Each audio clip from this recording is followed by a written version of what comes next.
हम 2000 से पहले एलपीएस का नामो निशान मिटा देंगे। साथियों, हमने एलपीएस को मिटाया है। एक नया काला कानून यूपीएस आया है। इसको मिटाने के लिए हम सब संकल्पित हैं। 2027 से पहले हम इसको मिटाने का काम करेंगे।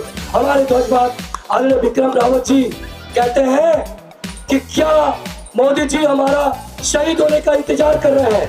क्या हमारी लाशों से हमें पेंशन से पुरस्कृत करेंगे? तो मोदी जी ऐसा न कीजिए। हमने लाखों अन्याय भी नहीं किया है। आप हमें पेंशन दीजिए, हम आने वाले 100 सालों तक आपके साथ कंधे से कंधे मिला के चलेंगे। अगर आप पेंशन नहीं देंगे तो हम कर्मचारी आपकी दोनों बैसाखी निकाल के आपको अपाहिज कर देंगे। इन्हीं शब्दों के साथ एक बार फिर अपनी हुंकार से आप इस आवाज को सदन तक पहुंचाने का काम करेंगे। पुरानी पेंशन जिंदाबाद, जिंदाबाद। पुरानी पेंशन जिंदाबाद, जिंदाबाद, जिंदाबाद। दोनों हाथ ऊपर करके पुरानी पेंशन जिंदाबाद, जिंदाबाद, जिंदाबाद। पुरानी पेंशन जिंदाबाद, जिंदाबाद, जिंदाबाद।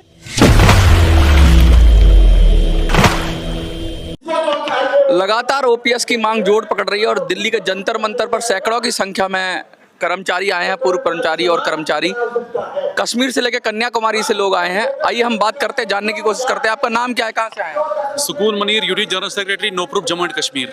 इतनी दूर से आए हैं जंतर मंतर पे, क्या वजह रही कि आपको आना पड़ गया? वजह यह रही कि हम बहुत अरसे से पुरानी पेंशन बहाली की मांग कर रहे हैं, तो इस वजह से हम आज जंतर मंतर पे आए।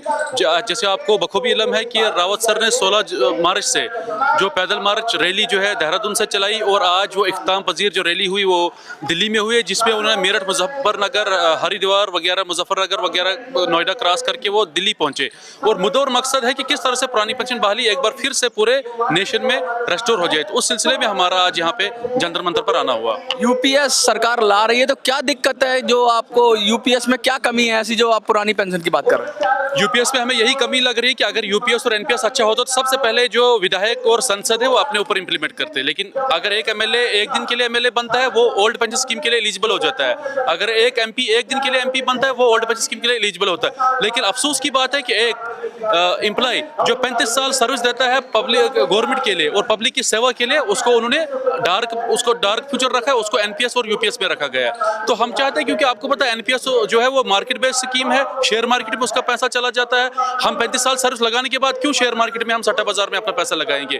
तो उसी तरह से यूपीएस जो रिसेंटली लॉन्च किया अगस्त में, वो भी वो एनपीएस से बदतर है। आपको पता है कि रावत सर का नारा था, जो हमारे बीपी सिंह रावत जी है नेशनल प्रेसिडेंट, उनका नारा था कि 2024 में आर पार की लड़ाई होगी, या हमको जाना होगा या मोदी जी को जाना होगा, क्योंकि एनपीएस खत्म होना चाहिए। लेकिन एक वक्त ऐसा आया कि मोदी जी को चारा नहीं लगा, उन्होंने एनपीएस को खत्म किया लेकिन यूपीएस लॉन्च किया। लेकिन हम यूपीएस का भी विरोध करते हैं, यूपीएस भी हमारे हक में अच्छा नहीं है। हम चाहते हैं कि ओल्ड पेंशन स्कीम जो यहाँ पे बहाल हो जाए। अच्छा, यूपीएस में ऐसी क्या खामी है जो कि ओपीएस में नहीं है? क्या खामी लगती है मेन, आपको क्या मुश्किल लगती है यूपीएस?